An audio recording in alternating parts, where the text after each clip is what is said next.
কালকে আমাকে মারছিল কেন? কে মারছিল কালকে রে? কালকে বকছিল কেন? কে বকছিল? তুমি কই আমি কই তো বকিনি তো। তা পড়ে আসার সময় কেউ কি রাস্তায় চেল্লাতে চেল্লাতে আসে? চুপচাপ বাড়িতে চলে আসতে হয়। সবাই ঘুমায় না রাত্রে করে? কে ঘুমায়? সবাই সবাই ঘুমায়। তুমি আমিও ঘুমাই, সবাই ঘুমায়। আমি তো তোমার জন্য তো জেগে থাকি তো। ঠিক আছে, হুম। খেয়ে নিয়ে তাড়াতাড়ি করে দিদি কাছে পড়তে চলে যাবে। না। হ্যাঁ? কেন? দিদিকে বলবো না। কেন?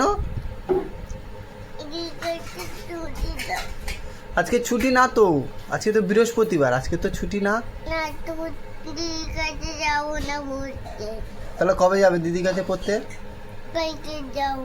আজকে পড়তে যাবে না দিদি কাছে? কালকে যাবো। তাহলে আজকে কার কাছে পড়বে? আজকে তোমার কাছে। নাও তাড়াতাড়ি করে খেয়ে তাড়াতাড়ি করে বই নিয়ে বসো। ঠিক আছে? টাটা।